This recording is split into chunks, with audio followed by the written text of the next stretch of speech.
ጠቅላይ ሚኒስትር አብይ አህመድ ፕሮፌሰር መረራ ጉዲናና ዳውድ ኢብሳን በቤተ መንግስት ማነጋገራቸው ተሰማ። ጠቅላይ ሚኒስትሩ ለሁለቱም ሰዎች ያላቸውን የቀደመ አመለካከትና የሰጧቸውን ምህረት ገልጸውላቸዋል ሲሉም ምንጮች ነግረውናል። ዝርዝሩ ይቀርባል።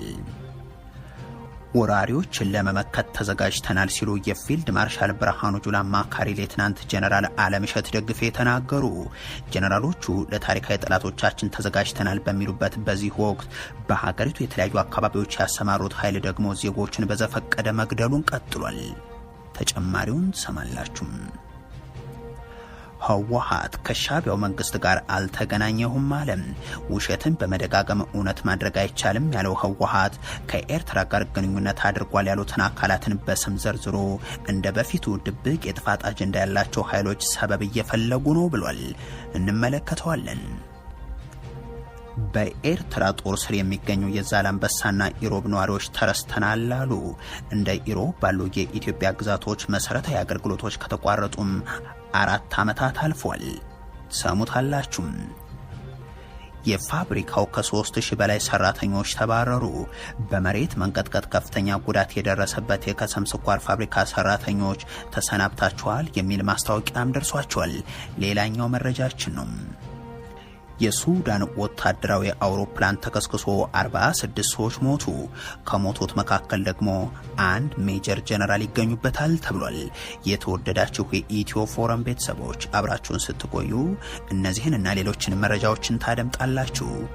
ሰናይ ቆይታ ይሆንላችሁ። ህወሓት ከሻዕቢያ መንግስት ጋር አልተገናኘሁም አለ። ውሸትን በመደጋገም እውነት ማድረግ አይቻልም ያለው ህወሓት ከኤርትራ ጋር ግንኙነት አድርጓል ያሉትን አካላት በስም ዘርዝሮም እንደ በፊቱ ድብቅ የጥፋት አጀንዳ ያላቸው ኃይሎች ሰበብ እየፈለጉ ነው ሲል ገልጿል። እስከ ዛሬዋ ቀን ድረስም ከኤርትራ መንግስት ጋር አልተገናኘሁም፣ ይህንን ማድረግም በሰላም ስምምነቱ መሰረት እንደማይፈቀድልኝ ያውቃለሁ ሲል ባወጣው መግለጫ አሳውቋል።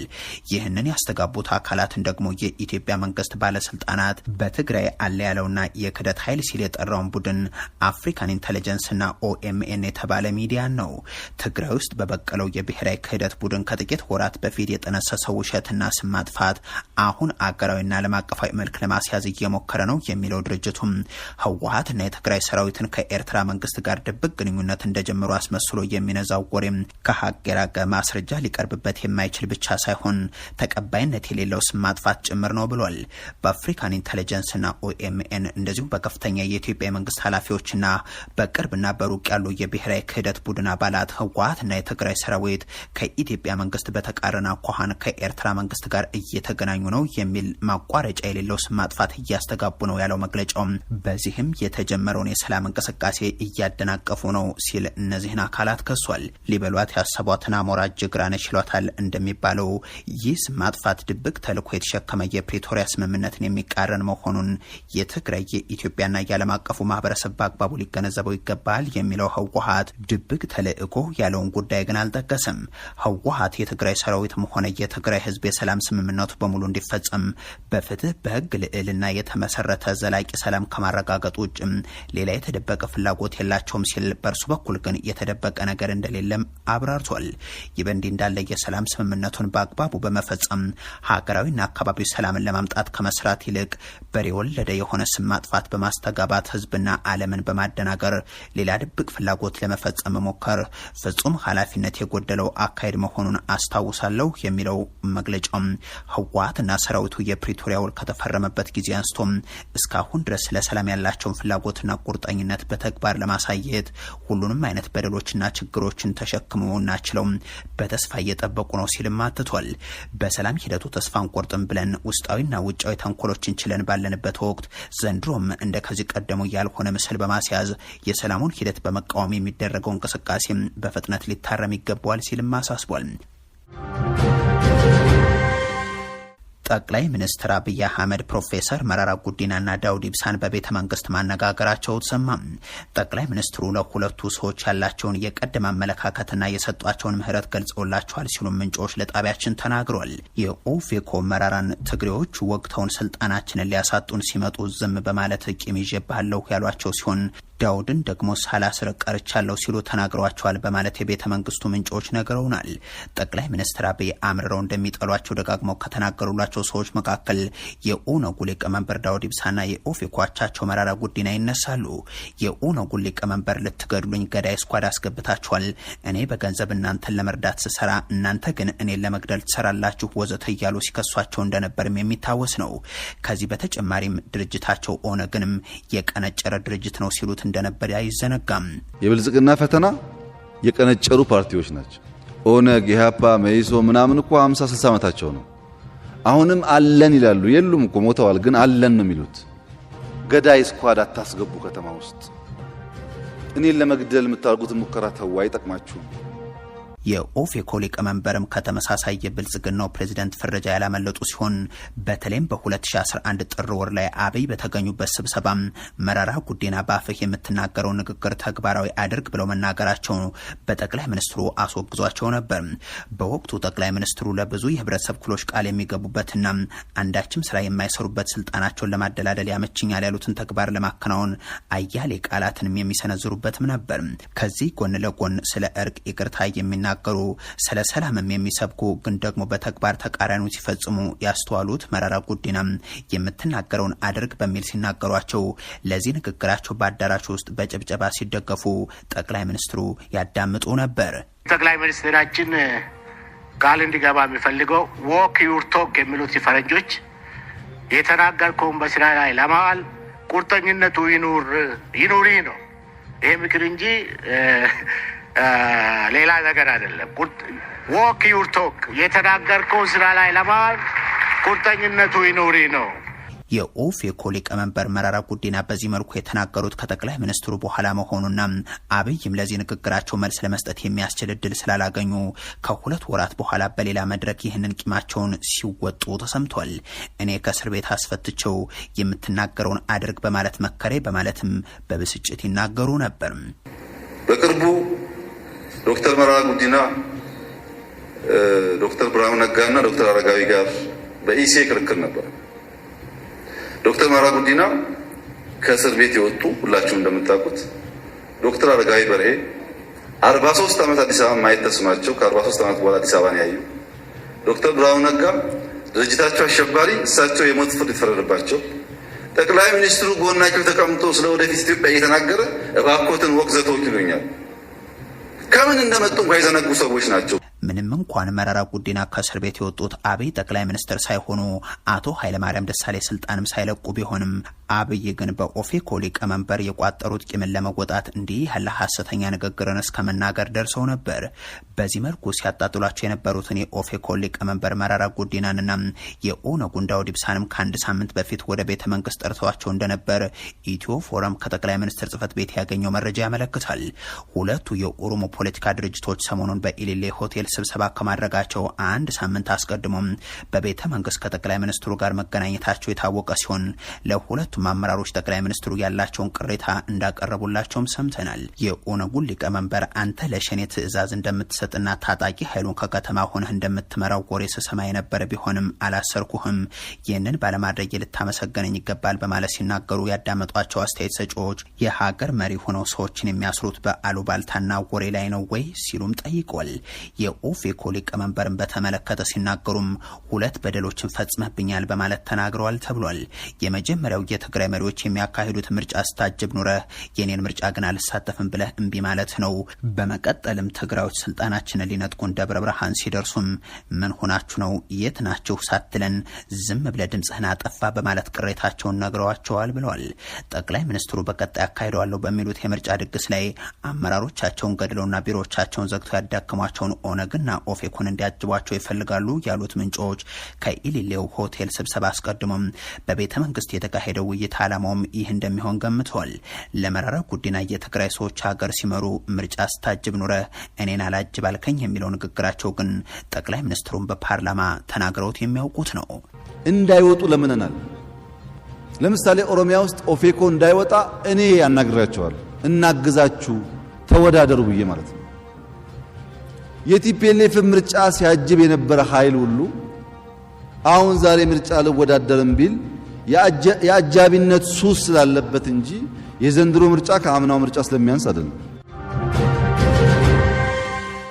ወራሪዎችን ለመመከት ተዘጋጅተናል ሲሉ የፊልድ ማርሻል ብርሃኑ ጁላ አማካሪ ሌትናንት ጀነራል አለምሸት ደግፌ ተናገሩ።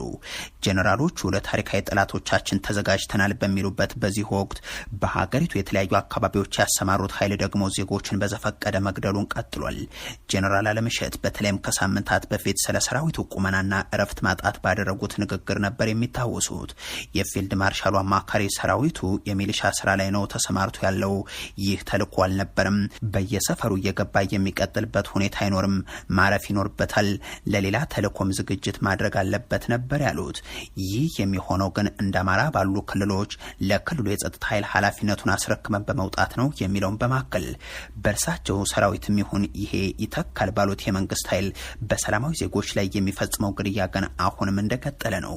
ከነዚህ ግድያዎች ውስጥ ከቀናት በፊት በቻግኔ በንግድ ስራቸው የሚታወቁ 2 ግለሰቦችን የመንግስት ኃይሎች ባጃጅ ውስጥ እንዳሉ ተኩሰው የገደሉበት ሁነት ይጠቀሳል። ቤተሰቦቻቸውም ግድያውን እንዲህ ይገልጹታል። 2 ወጣት ልጆች ናቸው። በንግድ ስራ ላይ ነው የሚሰሩ። እነሱ ፖለቲካ ጋር ምንም ግንኙነት የሌላቸው ናቸው። ከተማ ቆይተው እየሄዱ 1:40 ላይ ባታ ቤተክርስቲያን የሚባል አለ። እዛ ጋር የ01 ቀበሌ አስተዳዳሪና ምንሻዎች ሮንድ ተረኛ ነን የሚሉ ተኩስ ከፍተው ገደሏቸው። እነሱ 2 ብቻ ነበሩ። እንዳጋጣሚ መሰረትና ምን አለ ገና ወጣት ልጆች ናቸው። የሚገርም ምን አለም መንግስት ሰራተኛ ቢኒሻንጉል የነበረ ነው። መሰረቱም ገና ወጣት ልጅ ነው። መከላከያ ደርሶ መቷገሩን አገልግሎ በራሱ ተጨርጭሮ አሁን በደህና ደረጃ ላይ የሚገኙ ልጆች ነበሩ 2። በእርግጥ እንዲህ ባለ ሁኔታ ቆቦ፣ ደብረ ማርቆስ፣ ባህር ዳር ጭምር ሐኪሞችንም ሳይቀር በባጃጅ ውስጥና በተሽከርካሪ እየተጓዙ እያለም ሰዓት ላፊን ተላልፋቸዋል በሚል የመንግስት ኃይሎች ተመሳሳይ ግድያዎችን መፈጸማቸው የሚታወቅ ነው። የሆነው ሆኖ ጦርነት ሰራዊቱን ህዝቡን ማድክሞታል የሚሉት ሌትናንት ጀነራል አለምሸት ደግፌ አሁን ደግሞ ለወራሪዎች ተዘጋጅተናል ሲሉ ተናግሯል። ዋር ኮሌጅ ተገኝቶ ባደረጉት በዚህ ንግግራቸው ነው ከውጭና ከውስጥ የሚቃጣብን ወረራን ጦርነቶችንም ለመመከት የሚያስችል አቅምና ጉልበት እንዳለን ታሪካዊ ጠላቶቻችን ተረዱን ሲሉ የተሰሙት። ከጥቂት ሳምንታት በፊት በፊልድ ማርሻሉ አማካሪ አገላለጽ ታሪካዊ ጠላት ተብለው የተፈረጁት ደግሞ እንደ ኤርትራ ያሉት ሀገራት መሆናቸው የሚታወስ ነው። በዋናነት እንደ ግብጽ እንደ ኤርትራ ያሉት ጠላቶች ናቸው።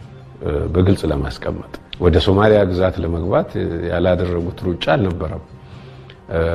ከነሱ ጋር ሊያዋጉን ትጥቅ እስከመስጠት ስልጠና እስከማካሄድ ሰፊ ርብርብ ነው ያደረጉት። ከዛ በኋላ እንደ ግብጽ የመሰሉት ታሪካዊ ጠላቶች እስቲ ወደ ቀይ ባህር የሚመጣውን ሀገር የሚወስን ማን ነው ብለው ወጥተው እስከመፎከርና ኢትዮጵያ አይገባትም ብለው በግልጽ እስከመናገር ደርሰዋል። በኤርትራ ጦር ቁጥጥር ስር የሚገኙ የዛላምበሳና ኢሮብ ነዋሪዎች ተረስተናል አሉ። እንደ ኢሮብ ባሉ የኢትዮጵያ ግዛቶች መሰረታዊ አገልግሎቶች ከተቋረጡም 4 ዓመታት አልፏል። የብልጽግናው መንግስት ጋብዞ ግዛት እንዲወስዱለት የጠየቃቸው የኤርትራና የሱዳን ጦርን ጨምሮ ቆርሰው ከተከለሏቸው አካባቢዎች ውስጥ ምስራቃዊ ዞን አካባቢ የሚገኙ ቦታዎች ይጠቀሳሉ። ተፈናቃዩ የዛላምበሳ ከንቲባ አንድ አዲስ አበባ ለሚሰራጭ ሬዲዮ ጣቢያ አሁን ላይ ዛላምበሳ ከተማን ጨምሮ ምስራቃዊ ዞን ሙሉ በሙሉ በኤርትራ ጦር ቁጥጥር ስር እንደሆነና ነዋሪውን ብዙ በደልና ጥቃት እየደረሰበት እንደሆነ ተናግሯል። የብልጽግናው መንግስት ምክንያቱ ባይታወቅም በዚህ ዓመት መግቢያ ላይ ለዛውም በምሽት ነበር በከተማ የሚገኙ የኢትዮጵያ ወታደሮች እንዲወጡ ካደረገ በኋላ የሻዕቢያ ጦር ከተማውን ሙሉ በሙሉ የተቆጣጠረው። ፍራንስ 24 ደግሞ በቅርቡ ባሰራጨው ዘገባ የኤርትራ ጦር ወደ አዲግራት የሚወስደውን ቅርብ መንገድ ዘግቷል፣ እስከ ቅርብ ጊዜ ድረስ የኢትዮጵያ ወታደሮች ይገኙባት የነበረችው ዛላምበሳን ተቆጣጥሯል በማለት ዘግቦ ነበር።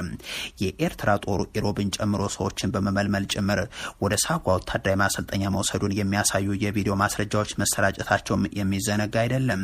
የህዝብ እንባ ጠባቂ ተቋም የመቀለ ቅርንጫፍ እንደሚገልጸው ከሆነም ዛላምበሳን ጨምሮ በኤርትራ ሰራዊት እጅ በሆኑ የኢሮብ አካባቢዎች ያለው ችግር አሳሳቢ መሆኑን ነዋሪዎች ጠቅሰው የክልሉም ይሁን የፌዴራል መንግስት እንደረሳቸው ይሰማቸዋል።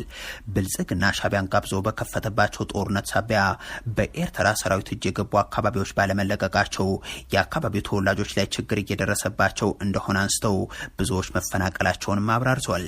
በኢሮብ የነበረው የባንክ የስልክና መሰል አገልግሎት በጦርነቱ ወቅት ከተቋረጠ ወዲህ ዳግም አልተመለሰም። ከአካባቢው የተፈናቀሉ ማህበረሰቦችን በተለያዩ የትግራይ ክልል አካባቢዎችና መጠለያ ጣቢያዎች እንደሚገኙ የሚገልጸው ተቋሙ ስምምነቱ ባለመተግበሩ ግዛትም ተፈናቃይም ባለመመለሱ ብዙዎች ለእንግልት እየተዳረጉ ነው ሲልም ያነሳል።